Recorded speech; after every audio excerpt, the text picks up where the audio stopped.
1930s Hollywood is reevaluated through the eyes of the scathing wit and alcoholic screenwriter Herman J. Mankiewicz as he races to finish Citizen Kane.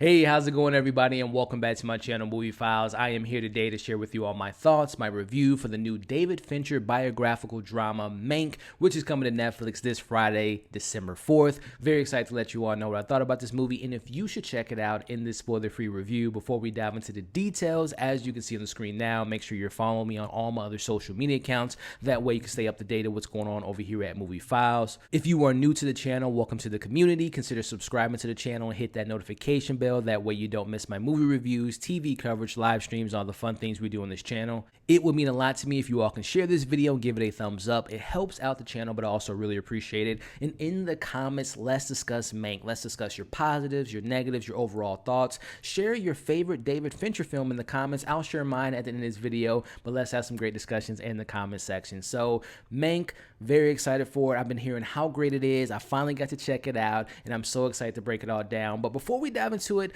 I'm going to let you all know, I'm a big David Fincher fan. It's been too long, David. It's been 6 years since we saw Gone Girl, so I was really excited to see him get behind the camera again. And when you look at his career, this is his 11th film. And if you go all the way back to his very first movie, which happens to be Aliens 3, and if you all don't know about Aliens 3, this film faced so many production issues, from having various scripts, writing the script while shooting the movie, having different directors attached to it. So, I mean, literally, it was a big problem with this movie. So considering that his first movie dealt with a bunch of behind-the-scenes drama, and his 11th film is about a movie which is considered to be the best movie of all time, which had some production issues, it kind of comes full circle, right? So really excited to break it all down. So let's just get into it, starting off with the positives. First off, me personally, I am a big behind the scenes, how things are made type of person. So this film to me was a big treat. And going back to this kind of personal connection with David Fincher, knowing that his father, Jack Fincher, who passed away, wrote this in the 90s, and this film was supposed to come out in the late 90s,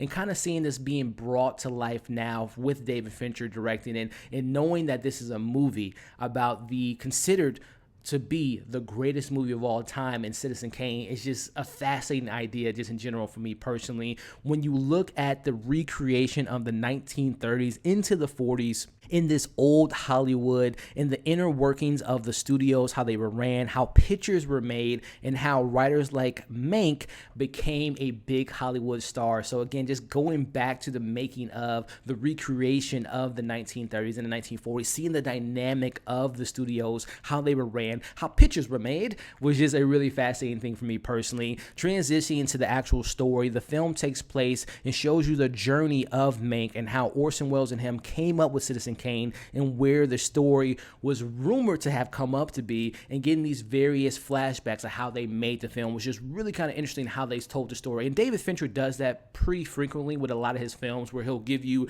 this straightforward kind of narrative, but then shows you how the characters came to be. So you get to learn their beginnings. You get to see Mank working in Hollywood, seeing him having meetings with studio executives talking about horror films, comedies, Hollywood's dying, we need to have a new type of thing. So it was really kind of fun and very intriguing and compelling to see, again, the behind the scenes of making movies following our main character Mank, which brings me back to those flashbacks, highlighting the political aspect of filmmaking in the industry and how it can impact a studio and how studios have agendas. And again, this was in the 1930s and 40s, and we still kind of see that in Hollywood now. So it was really kind of interesting, again, going back to those flashbacks of seeing this political landscape of how they put like propaganda in films, kind of pushing the audience to vote for a certain person, was really fascinating. And again, we can relate to that now because there is a lot of agendas being pushed in our mainstream audience now. So the way Fincher and his cinematographer, Erik Messerschmidt, who he's worked with in the past, how they brought this old-timey look to the film was incredible. From the black and white aesthetic to the sound mixing, the production of this movie was masterful. Switching gears and talking about the composers of this movie, which was Trent Reznor and Atticus Ross. Yet again, their music is a character within the film. They bring so much personality to the film, the authenticity of that time period. Their collaborations already with David Fincher speaks for itself, but this is another one to add to the list. They're just incredible composers. And speaking of incredible, everyone in this movie, their performances were just top notch. I'm thinking of characters from Orson Welles, who was played by Tim Burke, Rita, who was the secretary of Herman, played by Lily Collins. Their chemistry was great. Tom Pelphrey, someone give him this man an award. He plays Joe, Mank's brother. He was great in this movie. He was great in Ozark. He's just a great actor in general. Tuppence Middleton, who was Sarah, the wife of Herman, or I should say poor Sarah, seeing how she stuck by Mank with all the stuff he put her through, I thought their chemistry was just fantastic. And again, the supporting characters, everyone, whether they had a big role or small role, everyone was great. But there were some standouts. I had some 3 MVPs, starting off with Charles Dance as the businessman, newspaper publisher, William Hearst. Now, without getting into spoilers, William Hearst plays a big part into the creation of Citizen Kane, but whenever Charles Dance was on the screen, he just got my attention. He wasn't in it enough, but he played to his part. I thought he was fantastic. I also have to highlight Amanda Seyfried. I've been following her since 2004, Mean Girl, seeing her in comedies, dramas, musicals. She's a great actress, but this is the best role that she's done so far. I can't wait to see what she does next. Her as Marianne Davison, she was just incredible. She embodied the character. She became the character. Her chemistry with Mank, her chemistry with her father, seeing her as this actress was just so fantastic. But I can't leave off without mentioning, of course, the chameleon himself, regarded as one of the greatest actors of our generation. I'm talking about Gary Oldman as Mank. He just transforms into this character. You see everything from his problems with alcohol, his ego, his stubbornness, his views on politics, but you also get to see the kind side of this character in so many layers to him. He definitely, I will not be surprised if you hear his name come Oscar season, because he gives you that type of performance in this role. I thought Gary Oldman was fantastic as Mank. Now, lastly, I got to talk about the man that put this all together. That's David Fincher. I would say maybe this is the least David Fincher film I've seen, but to me that shows how unique he is as a director, that this is his 11th film and he could still give you something different from the classics that we've seen from him before, and I can't wait to see what he does next. Again, just looking at the fact that he dealt with so much making his very first film with Aliens 3, to how he views Hollywood today, to bringing his late father's script to life, to paying homage to the classic Citizen Kane, and bringing us this old-time Hollywood film and giving us a true love letter to making movies. I thought the direction was fantastic. Now, David Fincher's never won Best Director.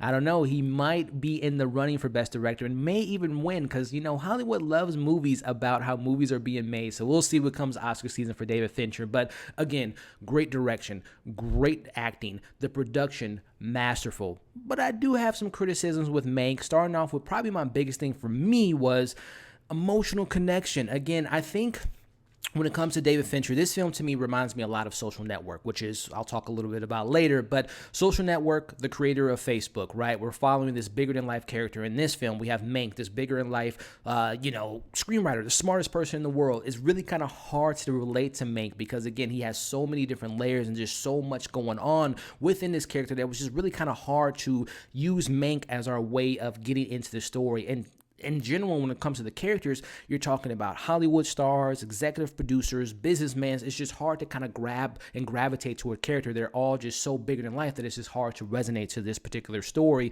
and to really kind of feel for these characters because, again, they're so kind of detached from my real world and just such bigger than life type characters. So I wasn't as emotionally connected and invested to these characters that I would have liked to have been, which also brings me into, I appreciate the flashbacks because, again, you get to see how they came up with Citizen Kane, but the flashbacks really focus heavily on the politics of filmmaking and the politics of the 1930s into the 40s. And to me, I appreciate it, but at times it felt like a history lesson versus like an actual narrative within the film, and it kind of threw me off sometimes, especially when you look at how things were going in the present timeline and going back. It just was a little jarring at times for me. And then again, the performances were incredible, but unfortunately you don't get to spend as much time with certain characters and really learn who they are, what motivates them. Again, I mentioned Charles Dance was great, Amanda Seyfried was great, there's so many great performances, but you really don't get to know these characters and spend that much time with them. Again, it's not their story, so it's understandable, but I wish we would have gotten more character development from some of those great performances.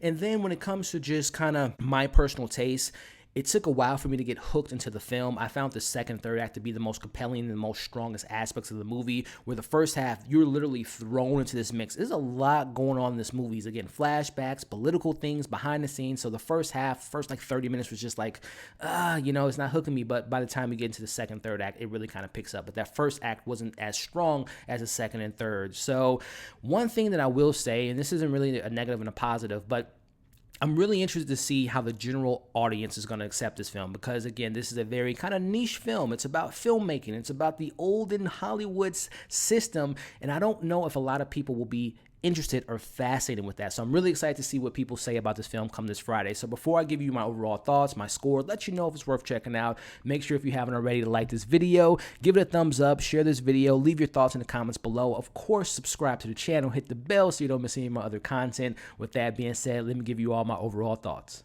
Overall, this is by far David Fincher's most ambitious film to date.